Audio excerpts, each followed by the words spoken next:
Salut tout le monde, bienvenue dans ce live, bienvenue à tous ceux qui regardent aussi le replay. J'espère que vous allez bien. Je lance ce live sur le thème, j'ai mis comme titre People Pleaser à son compte, la galère.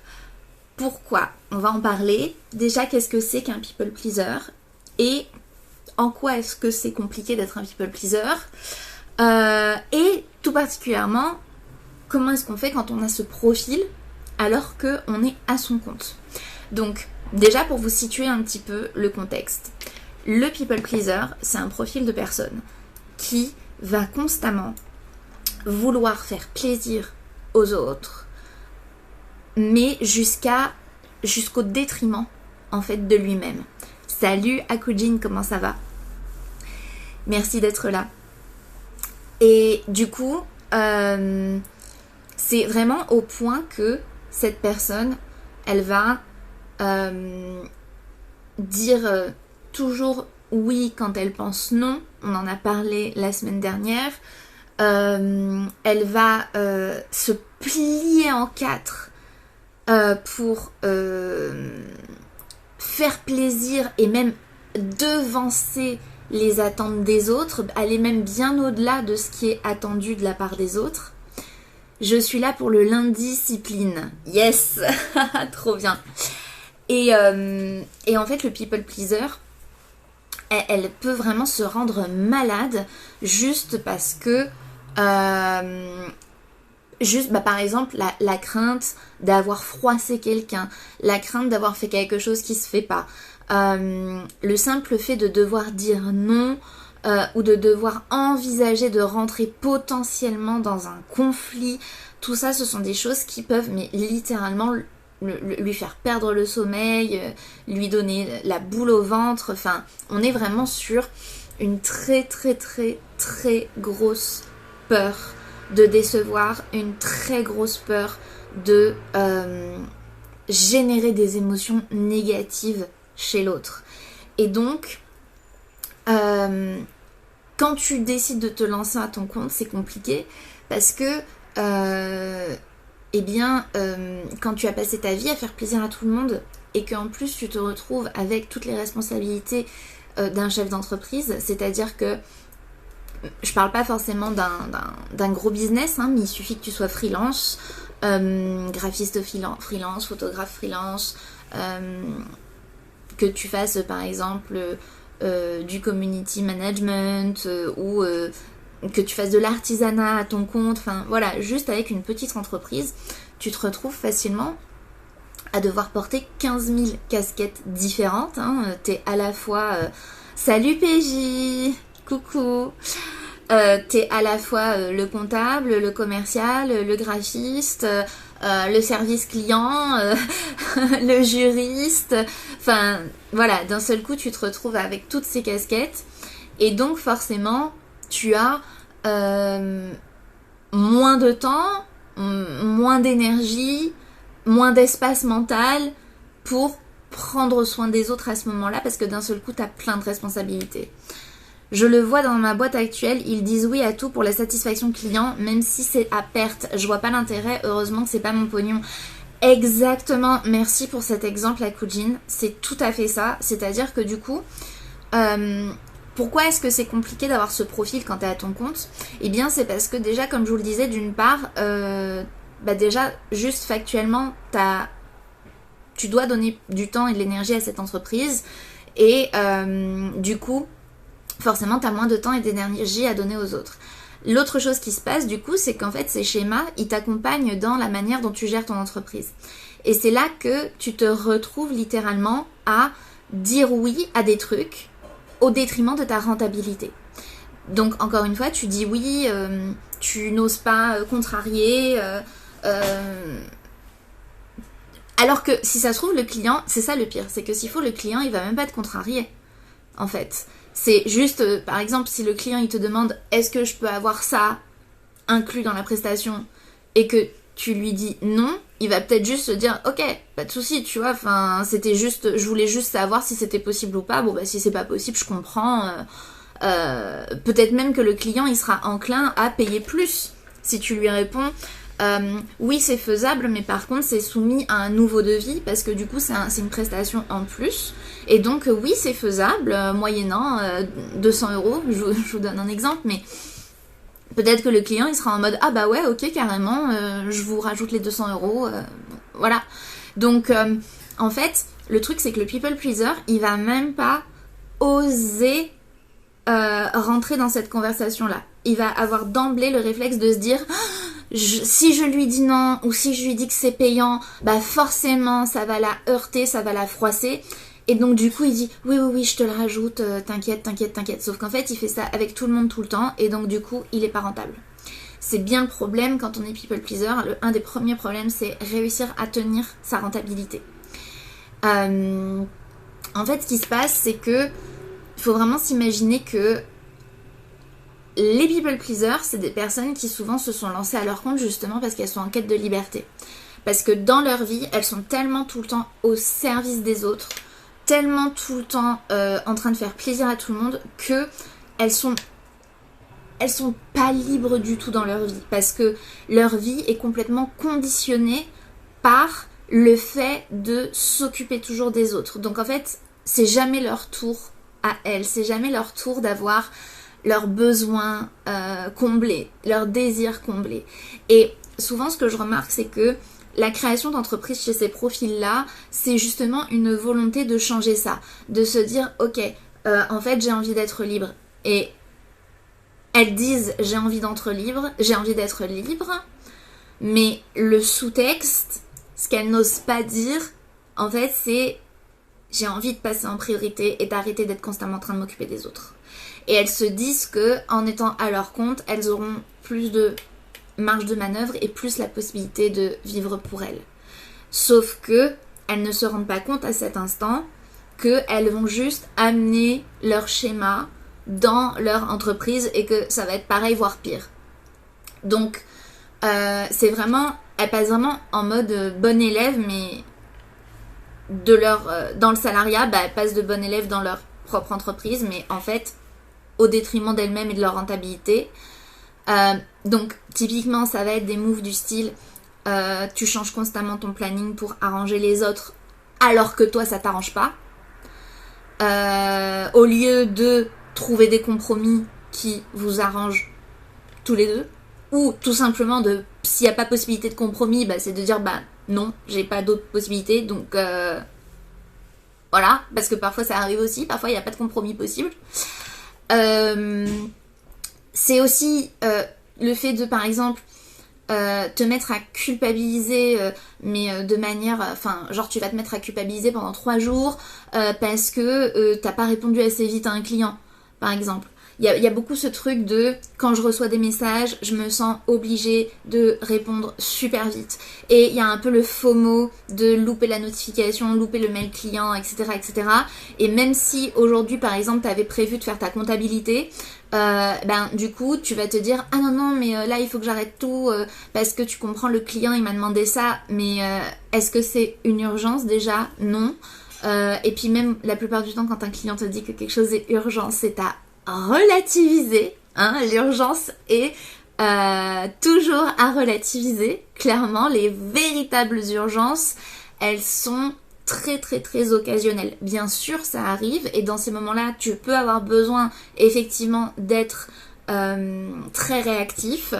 Ça dépend aussi beaucoup de ton secteur d'activité, mais on va pas se mentir, la plupart du temps, quand un client te dit qu'un truc est urgent, en fait, ça l'est pas.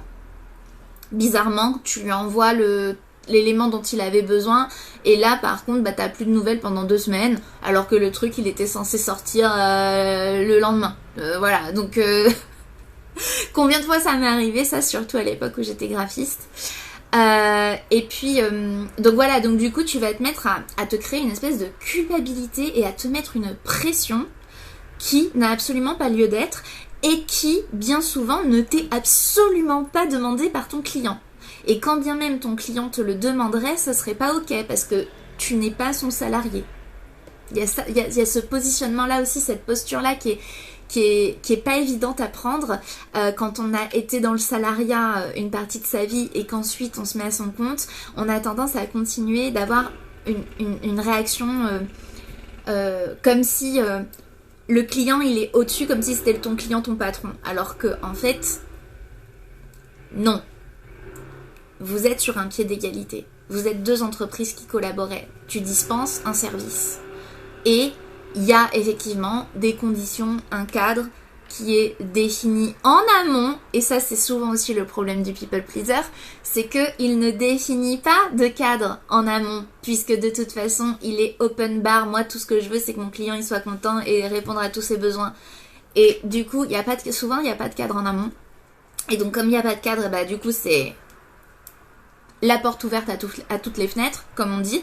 Et aussi, ce qui se passe, souvent ce que je vois, c'est j'ai posé un cadre, donc la personne a quand même conscience elle se dit, bon, il faut quand même que je mette des petites conditions générales de vente et tout. Dans le devis, je spécifie voilà, si on est dans le cas d'un graphiste, en fait, il y a 3 allers-retours de modifications inclus, et puis après, ce sera soumis à un autre devis. Voilà. Tu poses un cadre, mais en fait, ça, juste tu l'as écrit sur ton devis ou dans tes CGV, et en fait dans la pratique tu le tiens pas.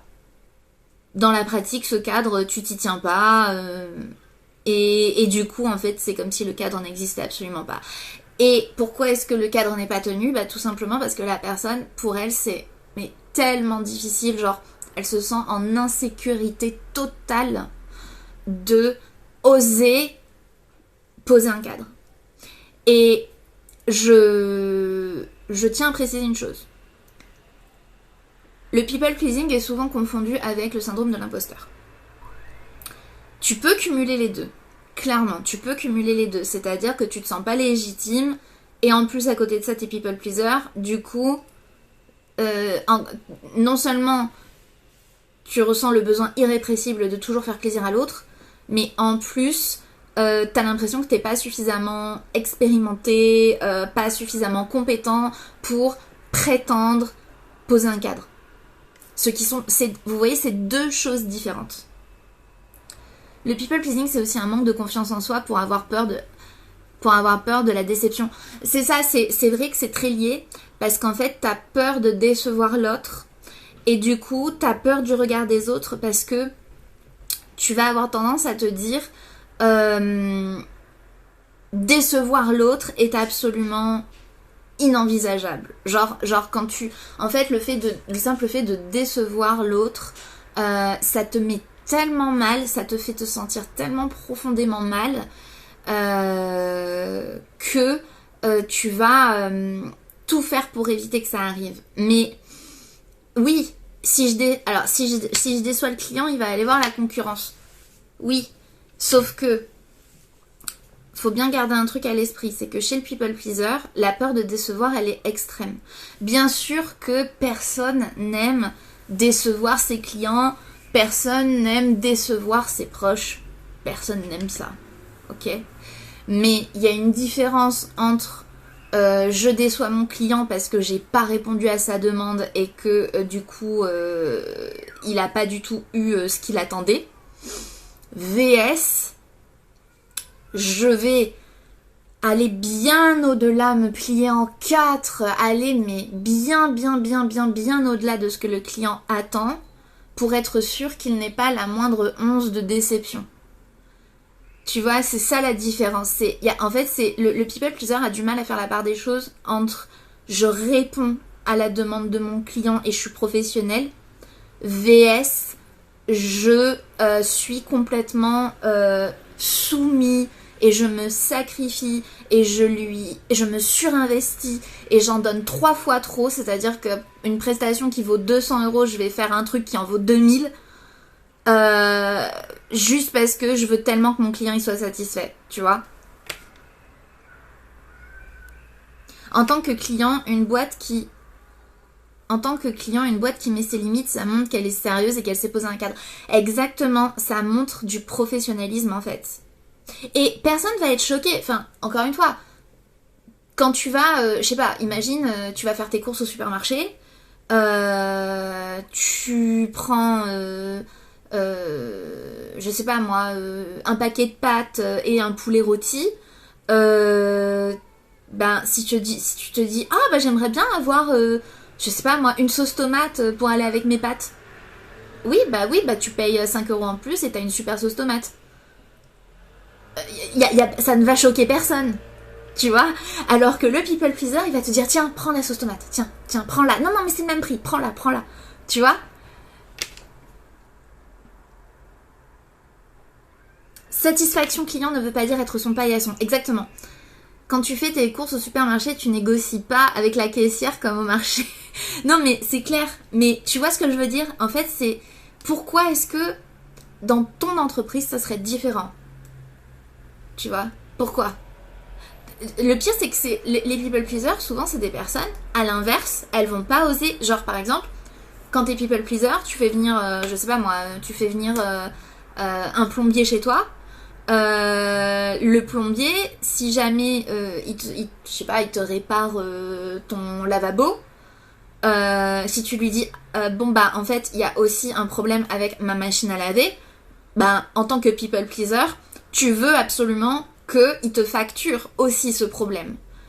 Tu serais trop mal à l'aise qu'il te l'offre, en fait. Tu serais plutôt du style à dire « Ah mais non, mais pas du tout, mais attendez, mais vous y avez passé 1 heure en plus. » D'ailleurs, le people pleaser, de lui-même, il va donner un gros pourboire au plombier, même si, peut-être même si le plombier, il a fait du mauvais travail et qu'il a été aimable comme une porte de prison, le people pleaser, il va peut-être quand même lui donner un pourboire.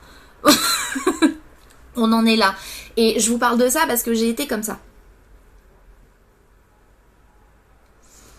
Quand tu achètes pas mal, c'est souvent que le commerçant t'offre un petit truc du style la canette quand tu es au kebab, etc.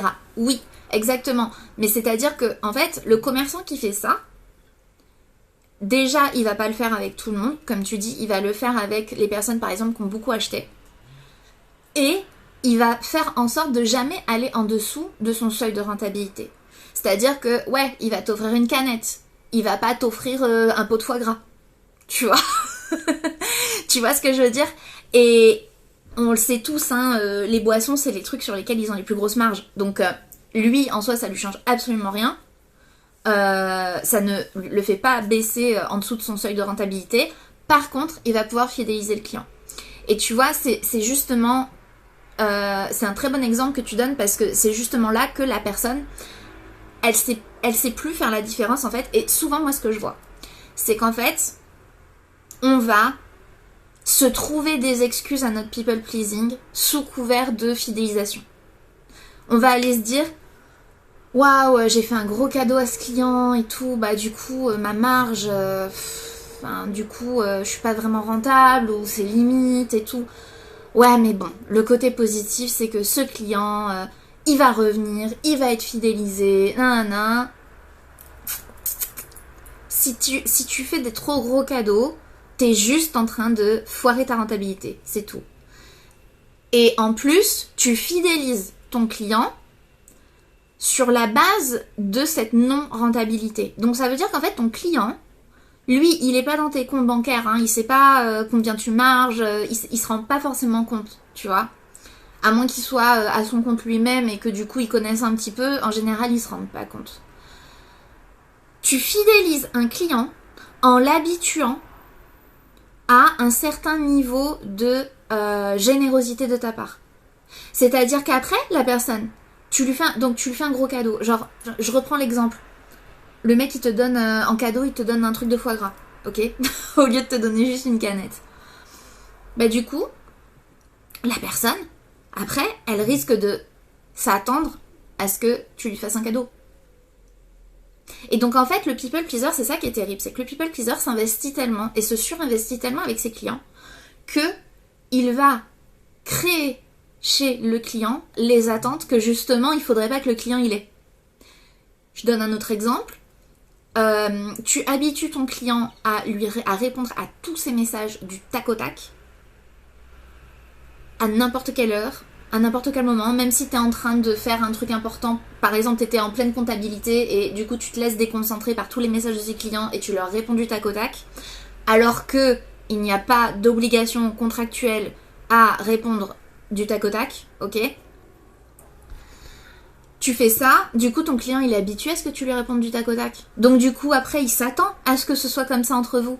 Donc en fait du coup après c'est super compliqué de revenir en arrière.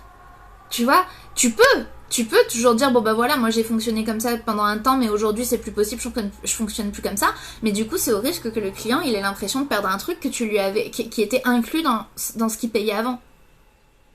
Tu vois? Et c'est ça le piège aussi quand on a ce profil là et qu'on est à son compte. Oui, c'est comme moi dans ma boîte, quand on va livrer de temps en temps, on file un calendrier ou un stylo, mais ça ne nous coûte rien du tout. Exactement. Exactement. C'est une attention qui est appréciée par le client, mais ça te coûte pas ta rentabilité. Coucou Patty, comment tu vas? Ce que tu dis me fait penser à un client qui avait gueulé parce qu'il prenait 3... Je vais voir. Ok, il prenait 3 trucs et que ça lui coûtait plus cher que celui à 20 km de chez lui qu'il avait moins cher. Je lui ai dit que c'était logique. Si je devais faire un crochet d'une demi-heure, aller d'une demi-heure retour et qu'en plus c'est pour 2 colis, ça reste toujours moins rentable que le mec qui me prend un truc à la palette et qui est sur ma route. Donc c'était plus cher vu qu'il y a le carburant, le péage, le salaire du livreur à prendre en compte. Absolument. Absolument. En fait. Absolument. Et à ce moment-là, enfin, tu vois, c'est aussi ça. Le truc, c'est que le people pleaser aussi, il a beaucoup de mal à faire la part des choses. Mais encore une fois, quand je dis ça, je m'inclus dedans parce que j'ai été comme ça et c'est d'ailleurs, vous imaginez bien, ça a fortement contribué à mon burn-out, à mes burn-out même. Donc quand je dis ça, c'est sans jugement aucun, hein, attention, j'ai bien conscience qu'on est sur des profils pour qui il est extrêmement difficile de prendre du recul et de changer. C'est possible, mais ça demande un travail sur soi. C'est pas du jour au lendemain, tu te dis vas-y j'arrête de faire ça. Donc en fait le people pleaser, il va avoir énormément de mal à, pour lui-même, se dire ok, ce client en fait il trouve que c'est mieux d'aller voir la concurrence parce que c'est moins cher pour X raisons. Donc par exemple parce qu'il y a une distance qui fait que chez moi c'est plus cher, et le people pleaser va avoir vachement de mal à accepter ça. En fait, il va toujours avoir tendance à se dire ouais mais peut-être que j'en ai pas assez fait, peut-être que j'exagère, peut-être que je devrais faire l'effort. Tu vois, il va toujours avoir ce réflexe là alors que ça arriverait à un pote à lui, il lui dirait mais non mais attends, ne baisse pas ton prix. Chez l'autre, t'arrives à voir ce qui est bon pour l'autre et à le conseiller sur ce qui est bon pour lui. Mais par contre, il y a une énorme difficulté à l'appliquer à soi-même.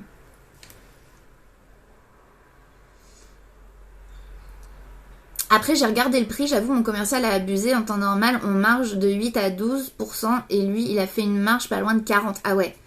Si on margeait tous les clients comme ça, j'aurais un salaire de 3000 €. Mais après, tu vois, même chose, je pense que c'est aussi le people pleasing, en fait, ça vient toucher plein de difficultés qu'on a déjà de base quand on est à son compte, même avec un profil non people pleaser, tu vois. C'est-à-dire que de base, le rapport à l'argent, c'est compliqué. Le rapport à la vente, c'est compliqué. Pour la grosse majorité des gens. Bien sûr, il y a des personnes qui ont des facilités innées et une décomplexion innée vis-à-vis de ces sujets, mais je vous garantis que la majorité des entrepreneurs que je rencontre, des freelances que je rencontre, des indépendants, des artistes, des artisans que je rencontre, et purée, ça fait 10 ans que je suis à mon compte, donc j'en ai rencontré beaucoup.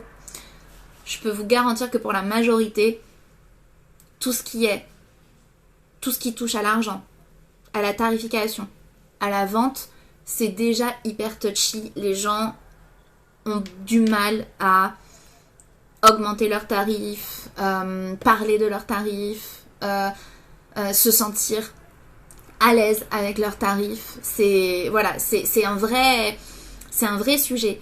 Et en fait, quand tu es en plus de ça people pleaser, ben du coup ça vient vraiment rajouter une énorme couche de difficulté par rapport à ça. Le people pleaser perd énormément de temps et d'énergie parce que il réfléchit 1000 fois à comment agir pour ne pas froisser l'autre. Et du coup, il procrastine énormément aussi par peur de froisser l'autre. Donc par exemple, écrire un message, déjà rien que ça peut être très compliqué pour le people pleaser. Écrire un message à un client, un mail, ça peut être très compliqué parce qu'il va y avoir un vrai souci, un souci excessif de ok, comment est-ce que ce que je dis va être pris, comment est-ce que ça va être interprété, comment est-ce que je fais pour que la personne comprenne bien mon message. Le people pleaser va toujours se plier en quatre et se créer énormément de charge mentale parce qu'il a peur de générer des émotions négatives chez l'autre. Et donc, écrire un mail peut lui prendre 10 fois plus de temps que la normale, juste à cause de ça. Donc, il faut aussi comprendre que il y a une énorme perte de temps. Donc aussi, ça impacte forcément la rentabilité de l'entreprise. Et ça impacte aussi la vie personnelle de la personne. Parce que du coup, tout prend 15 plombes. Donc, elle va forcément grignoter sur son temps libre. Puisque en tant que people pleaser, ton bien-être ne compte pas vraiment. Tes besoins sont inexistants à tes yeux. Et donc, tu vas très très très spontanément et naturellement avoir tendance à prendre sur ton temps libre, prendre sur ton temps de repos, prendre sur ton temps de sommeil, parce que tu considères que de toute façon ça n'est pas important en fait, que le people pleaser a vraiment tendance à se dire ouais c'est bon ça passe, c'est bon je gère, non mais ça n'a pas moi je peux prendre sur moi, moi je sais que je peux prendre sur moi, tu vois, et encore une fois c'est très piégeux parce que la personne, elle va en fait vraiment argumenter dans sa tête en se disant non mais c'est bon, c'est moi qui exagère.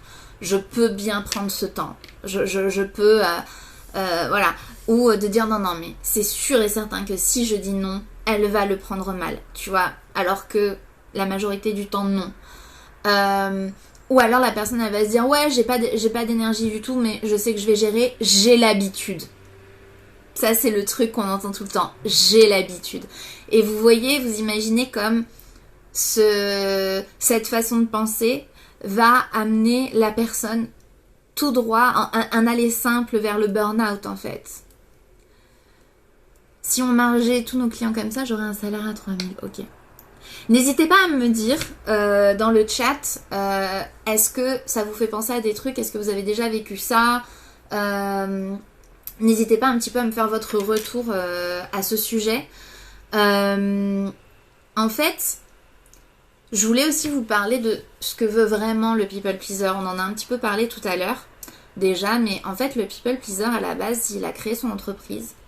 C'est parce que il y a eu un moment donné, bien souvent ce que j'observe, c'est qu'il y a eu un moment donné une espèce de rébellion qui s'est opérée. C'est-à-dire que elle s'est retrouvée à faire un burn-out en tant que salarié, par exemple, à force de trop donner, de trop s'investir. Ou alors, elle a pu vivre une situation de harcèlement au travail. Souvent, parce que justement, ce sont des personnes qui sont très professionnelles, très impliquées, très sérieuses, qui peuvent du coup recevoir aussi l'appréciation de la hiérarchie, du coup, du fait de leur investissement. Mais du coup, c'est des personnes qui vont vivre une forme de harcèlement au travail parce que on va toujours leur demander à elles quand il faut faire un truc, parce qu'on sait que c'est la personne sur qui on peut compter. Et elles vont pouvoir aussi s'attirer beaucoup de jalousie de la part des confrères, justement. Et donc, on se retrouve souvent dans des situations de harcèlement au travail par rapport à ça. Donc, il y a ça. Ou alors, ce qui peut se passer, tout simplement, c'est que la personne, elle vit une énième déception au travail parce que, du coup, on lui a promis un poste, on lui a promis une évolution et en fait cette évolution on ne lui donne pas et c'est bien normal. Qui voudrait se débarrasser de quelqu'un d'aussi efficace, qui compte pas ses heures, qui arrive à intervenir sur tous les plans, qui fait tout le temps de son mieux. Personne n'a envie de se débarrasser d'une personne comme ça et de la faire évoluer de sorte qu'elle quitte ton service et qu'elle soit plus sous tes ordres. Voilà ce qui se passe souvent. Donc du coup, c'est des injustices comme ça qui arrivent souvent aux people pleasers dans le monde du salariat. Et il va y avoir au bout d'un moment un ras-le-bol qui va faire que la personne elle va se dire bah tu sais quoi, si c'est comme ça, bah je vais être mon propre patron, comme ça, pas de déception. Et la personne aspire du coup à une forme de liberté en faisant ça. Elle se dit que ça va lui permettre d'avoir la liberté dont elle a besoin pour enfin, finalement, se dédier à elle-même et arrêter de se faire passer toujours en second et avoir plus de temps et plus de liberté pour lui permettre du coup à la fois de s'occuper des autres mais aussi d'elle-même. Sauf que dans les faits, la personne, donc comme je vous le disais, elle se retrouve avec exactement les mêmes problématiques mais transposées sur sa propre activité. Donc en fait le rêve, mais qui paraît vraiment inaccessible au people pleaser, c'est de parvenir à poser ses limites sans avoir peur de décevoir. Se libérer de cette peur de décevoir, se libérer de cette peur de dire non. C'est de parvenir à travailler, du coup, à mener son business dans le plaisir sans avoir constamment la boule au ventre. Boule au ventre provoquée par les tergiversations, toutes les peurs qui sont constamment là. Est-ce que j'ai bien fait? Est-ce que la personne, qu'est-ce qu'elle va penser? Et machin et truc. Et je vous assure que en fait, c'est tellement omniprésent que ça devient un vrai frein, en fait, dans l'activité. Il y a des personnes qui arrivent quand même il y a des people pleasers qui arrivent quand même à le dépasser, mais mon Dieu, qu'est-ce qu'elle galère. Enfin, genre, au bout d'un moment, tu peux réussir à le dépasser parce que derrière, tu te dis, bon, ben, j'ai quand même besoin de rentrer de l'argent. Donc, c'est souvent ça, en fait, ce qui se passe, c'est que c'est le besoin de rentrer de l'argent qui va faire que le people pleaser, au bout d'un moment, il va tenir ses limites.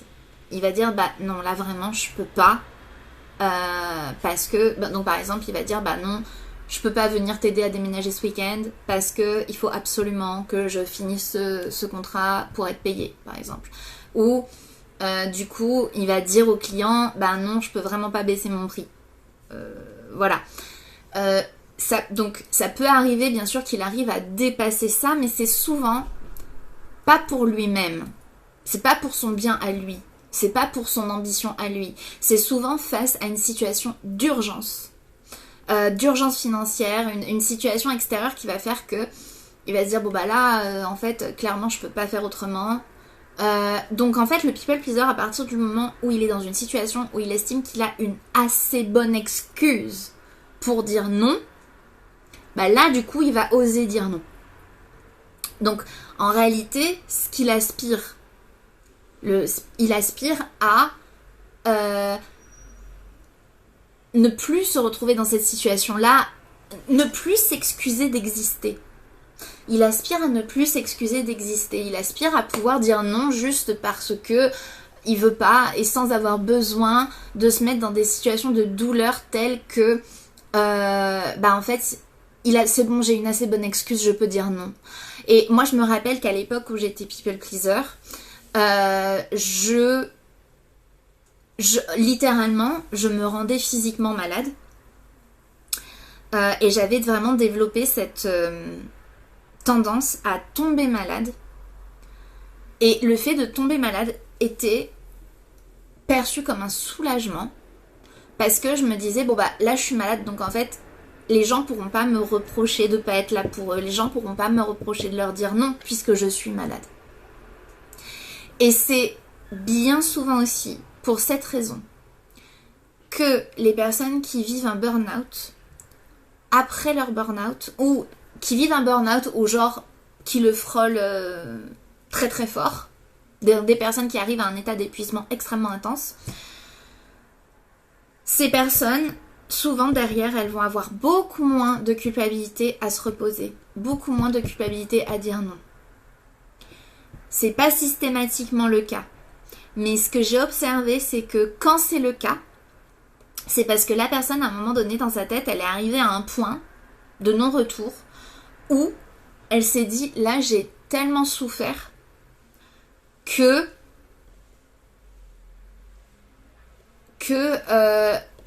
comment dire, l'excuse est là. Enfin, la personne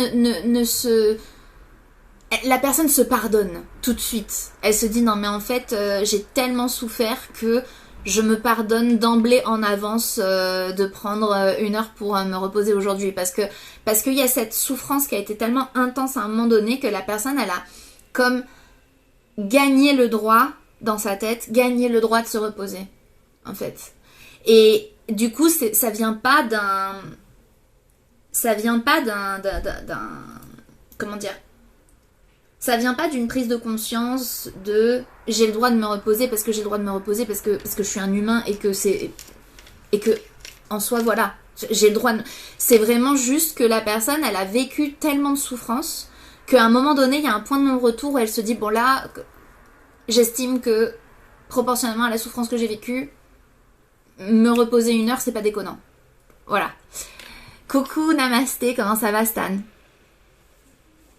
Et donc voilà, le people pleaser aspire à ne plus avoir besoin de ces schémas-là pour oser vivre et prendre soin de lui.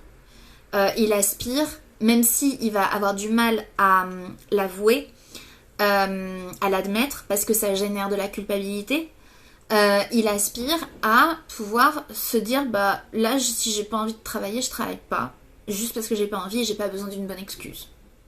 Là, si j'ai pas envie de rendre service à quelqu'un, je le fais pas et j'ai pas besoin d'une bonne excuse. Voilà, c'est... En fait, je sais que dit comme ça peut ressembler à de l'égoïsme. Mais je veux vraiment préciser une chose parce que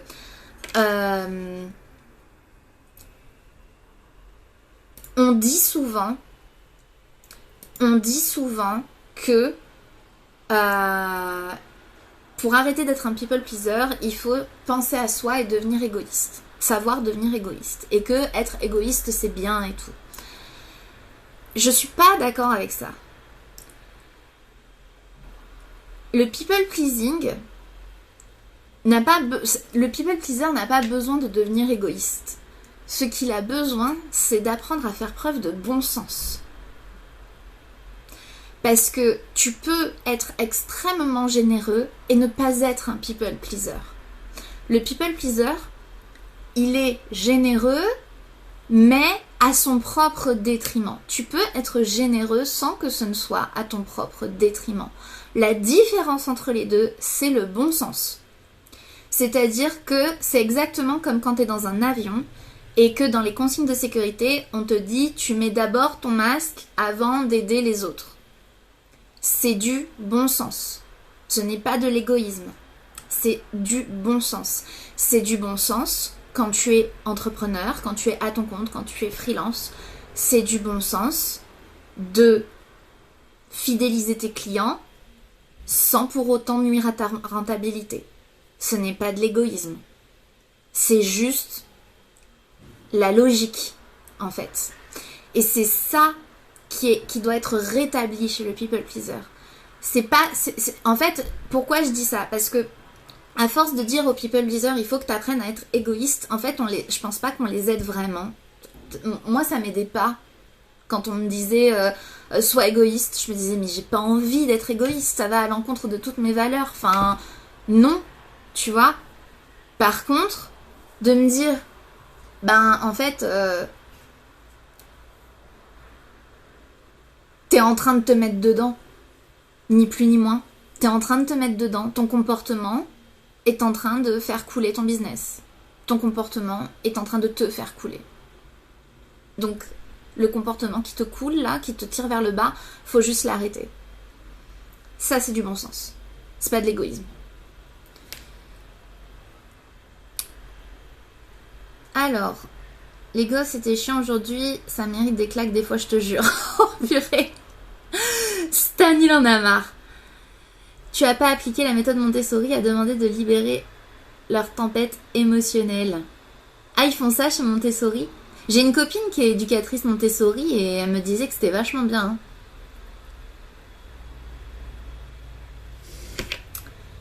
Donc ouais, du coup, pour toutes ces raisons,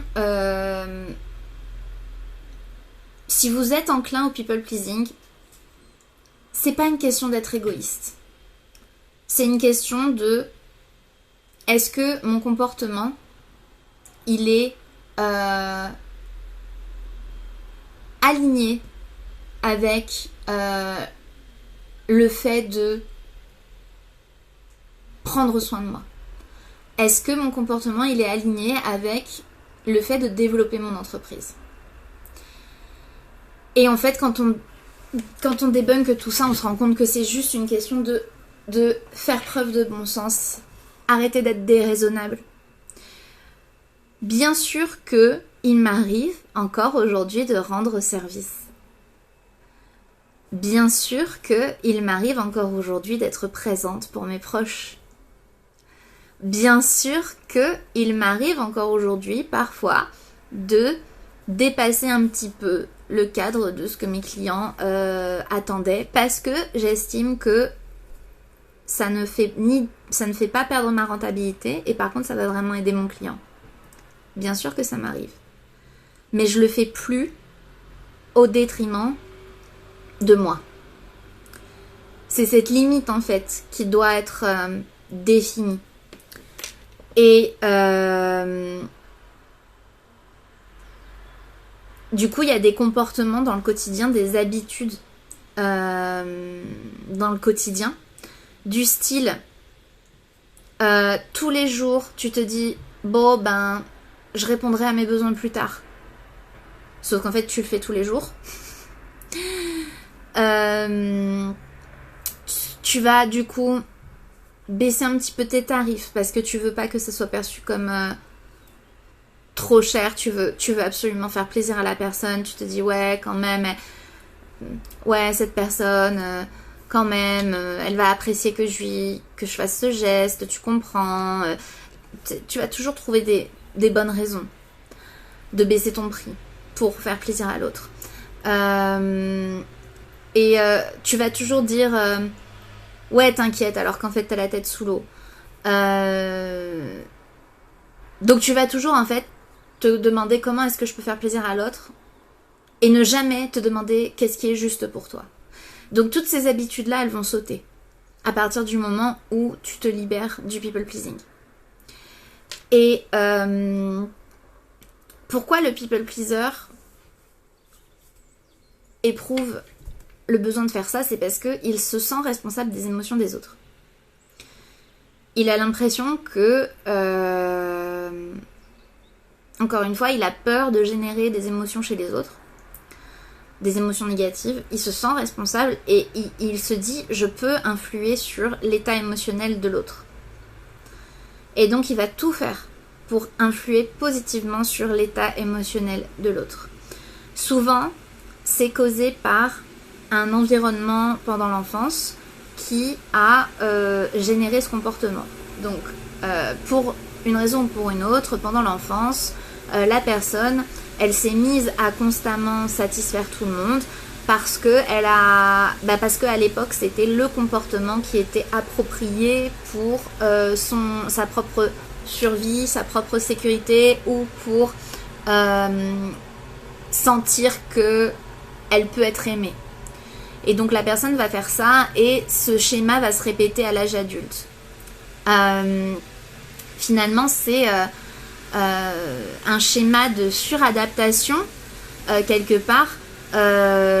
Mais au bout d'un moment, la personne, au bout de plusieurs années, et puis avec la vie d'adulte, et donc en tant qu'adulte, qui dit adulte dit responsabilité, travail, etc. Tu t'épuises en fait. Tu t'épuises et vraiment c'est ce genre de schéma qui vont ensuite amener la personne vers le burn-out.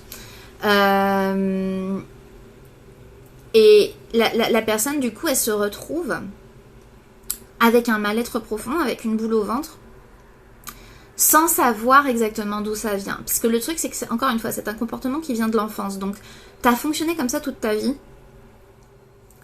Et donc en fait, vu que tu ne sais pas qu'il est possible de fonctionner autrement, puisque le people pleaser, au début, il n'a pas conscience que son comportement n'est pas normal.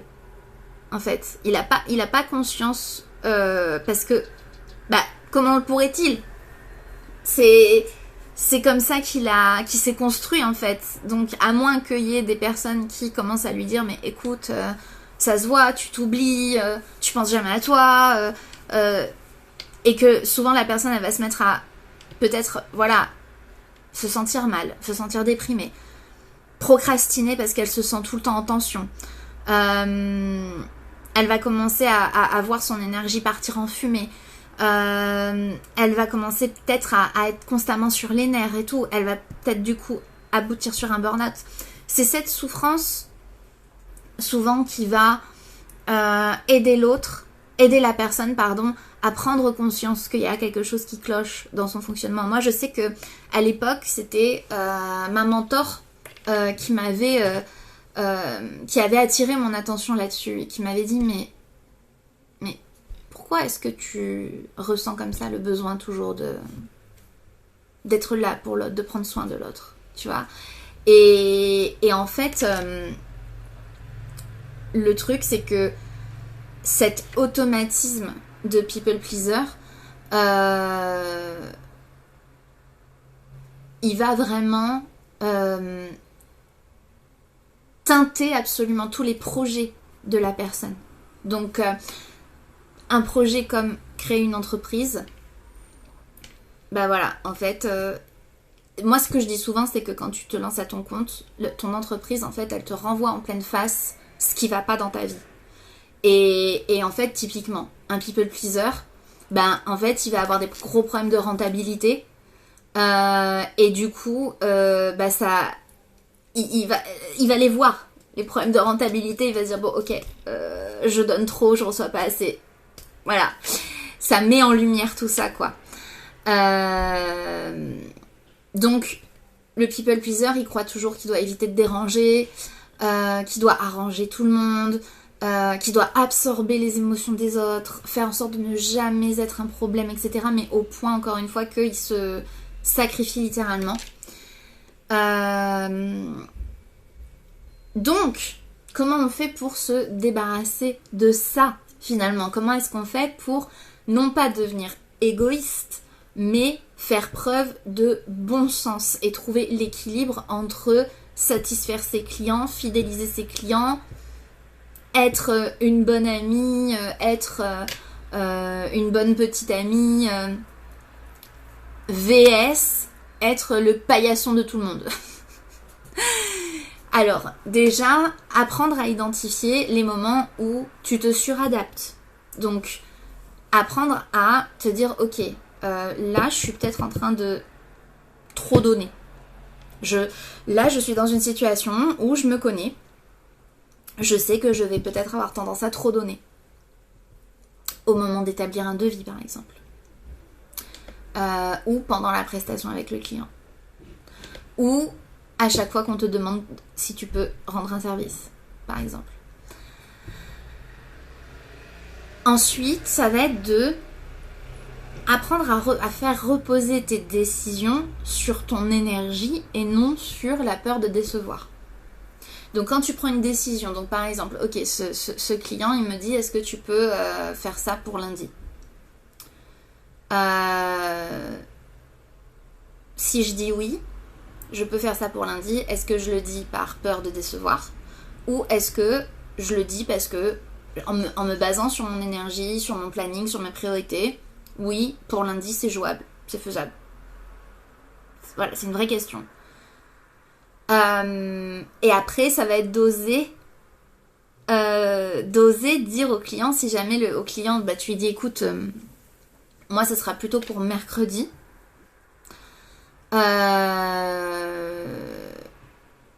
En fait, là, il va falloir t'exercer à ne plus paniquer quand il faut que tu poses une limite, quoi.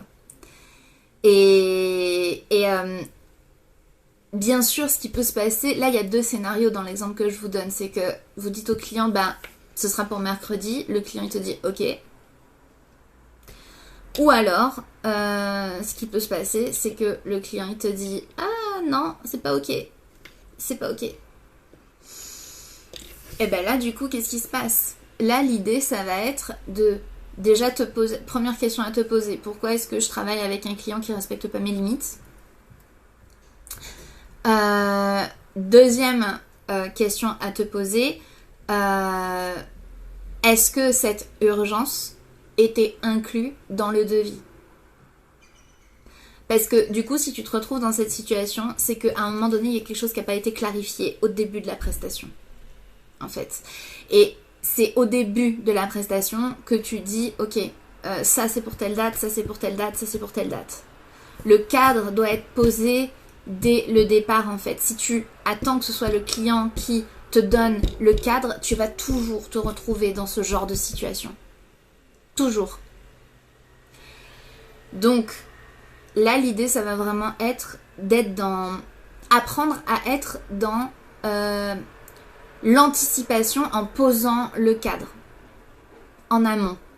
Et ce genre de situation, enfin, moi, je sais que ce genre de situation, ça ne m'arrive plus, en fait. Tout simplement, ça ne m'arrive plus parce que je m'engage pas dans un projet sans savoir les délais, en fait. Voilà. Et donc, de là, je m'organise. Je me dis, ok, je sais suffisamment à l'avance, je m'organise, tac, tac, tac. Si jamais il y a quelque chose qui va pas, j'essaie de voir avec le client. Je lui dis, bon, là, par contre, sur ce délai... je sais que vous avez établi ces délais, mais en fait, de mon expertise, je sais que en réalité, on va avoir besoin de plus de temps pour faire ça. Donc moi, je vous propose plutôt un délai à cet endroit-là. Voilà, et pas hésiter aussi à dire, dites pas, oui, excusez-moi, est-ce que vous croyez qu'on pourrait machin. Non, c'est, tu sais de quoi tu parles. C'est ton métier, donc tu sais que pour que le travail soit fait, il y a besoin de tant de temps. T'as l'habitude. Là, tu mets ta casquette de gestion de projet et ce n'est pas une requête, c'est une recommandation que tu fais à ton client. Ce n'est pas, tu ne lui demandes pas un service, est-ce qu'on pourrait décaler à telle date? Non. Tu lui dis, là, il faut décaler à telle date. En fait, c'est vraiment pas la même posture à ce moment-là. Et moi, clairement, depuis que j'ai changé cette posture, comme je vous l'ai dit, moi, aujourd'hui, des situations comme ça, problématiques avec des clients, ça m'arrive plus, en fait. Ça ne m'arrive plus. Parce que le cadre, il est posé avant. Parce que les clients qui, dès le départ, se montrent réticents au fait d'avoir un cadre posé, et ben je ne travaille pas avec eux. En fait, tout simplement. Et du coup, ça laisse la place à d'autres clients avec qui ça se passe beaucoup mieux. Aussi, du coup, réellement, c'est grâce à ça. C'est une des raisons pour lesquelles ça fait 6 ans que j'ai pas fait de burn-out. C'est parce que j'ai appris à poser mon cadre. J'ai appris à me dire, je ne suis pas responsable des émotions de l'autre. Je ne suis pas responsable des émotions de l'autre. Ça veut pas dire que je vais aller insulter les gens sous prétexte que je t'ai insulté, mais si ça te blesse, c'est pas de ma faute. Non. Mais à partir du moment où moi je me respecte et je fais mon travail de manière professionnelle et bienveillante, je suis pas responsable après des émotions des gens. Moi j'ai fait ma part. Après, si la personne derrière elle a des projections qui n'ont absolument rien à voir avec moi et sur lesquelles j'ai pas le contrôle de toute façon, j'ai pas le contrôle de toute façon dessus, en fait. Voilà. Donc il y a aussi ce truc de se dire, faut pas être perfectionniste, quoi. C'est-à-dire que peut-être un jour je vais dire un truc qui va blesser quelqu'un sans le faire exprès. Ok. En fait, j'ai appris à me pardonner mes erreurs. C'est ça aussi le truc. Au lieu d'être constamment en train de se dire faut que je sois parfaite, faut que je sois parfaite, faut que je sois parfaite, c'est de se dire je peux me pardonner mes erreurs, en fait. Comme je pardonnerais les erreurs d'autres personnes. Et au lieu d'aller toujours courir après la perfection, se poser un instant et se dire mais si je faisais une erreur, ça serait impardonnable. Je ne mériterai pas le pardon. Par exemple, si je dis à une personne, je peux pas te livrer ton truc lundi, mais ça sera plutôt mercredi. Et que cette personne, en fait, quand je lui dis ça, ça la met mal parce que du coup, elle s'attendait pas à ce que je lui réponde ça ou parce que du coup, ça l'arrange pas. Ok ? Est-ce que réellement, je suis impardonnable ? Tu vois ? Est-ce que c'est une faute si grave que je suis impardonnable? Non.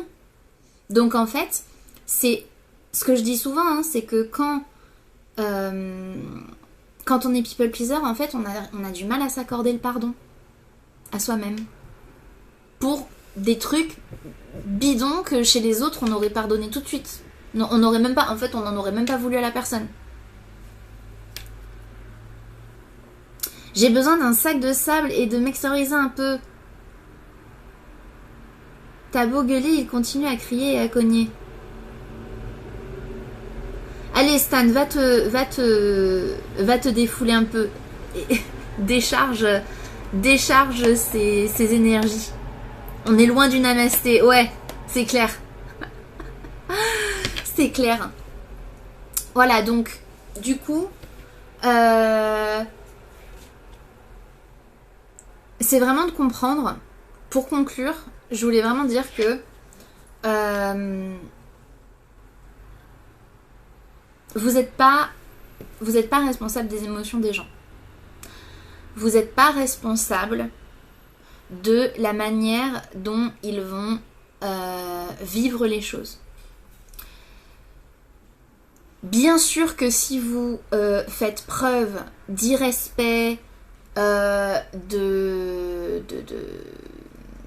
sûr que si vous faites preuve d'irrespect, bien sûr que si vous faites preuve de cruauté, bien sûr que si vous faites des choses qui dépassent les limites de ce qui est normalement convenu pour tout être humain socialement respectable, bien sûr que il faut se remettre en question, hein. L'idée c'est pas d'insulter les gens, l'idée c'est pas de les prendre de haut, l'idée c'est pas de délibérément les mettre dans une posture en disant dans une posture délicate en disant ah bah non mais c'est à toi de gérer. Le but c'est pas d'être créateur d'une situation qui va mettre la personne pas bien, mais par contre l'idée c'est vraiment de se dire je n'ai la main que sur une minuscule partie de ça, à savoir rester un être humain bienveillant. Tu vois, c'est vraiment ça l'idée, rester un être humain bienveillant. Mais que cette bienveillance, elle soit pas à sens unique déjà, c'est-à-dire que être bienveillant envers soi-même, être auto-bienveillant, et se libérer de la croyance que si tu génères de l'émotionnel chez quelqu'un, bah déjà c'est pas toi qui le génère, c'est la personne qui va le générer en réaction à ce que tu as fait, mais en fait tu n'as pas la main sur la réaction de la personne en réalité. Et deuxième chose, quand bien même ça arrive, il n'y a rien d'insurmontable. Ce sont des relations humaines. C'est normal. Ce sont des situations qui vont te faire grandir. Ça ne dit absolument pas de toi que tu es une mauvaise personne.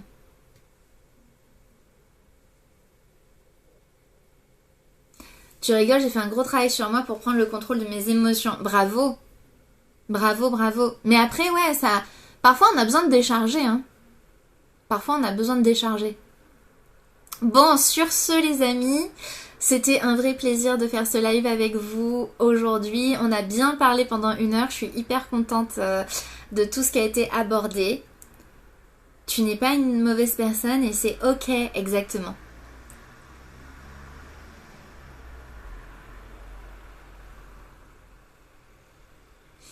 Trop bien les amis. Alors du coup, je pense que je vais vous faire un petit coworking des familles jeudi et vendredi. Je vous tiens au courant si jamais ça change en story ou autre. Et sur ce, on va... Tenez, vous savez quoi, on va faire un raid.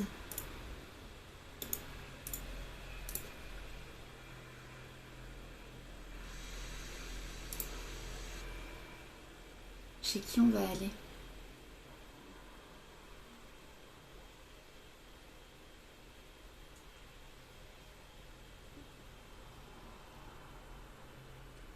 Ah, alors une fois n'est pas coutume, on va aller sur un live qui n'est pas vraiment du coworking.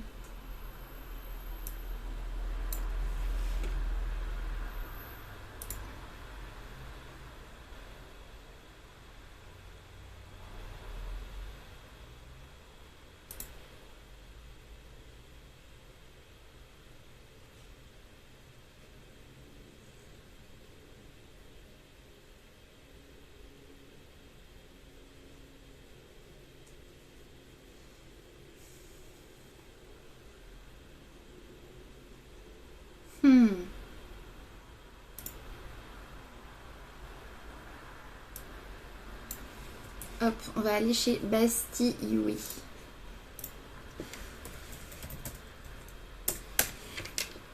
Et voilà les amis, je vous souhaite une très très bonne journée, un excellent début de semaine. Et je vous dis à jeudi pour coworker tous ensemble. Merci pour votre présence, salut!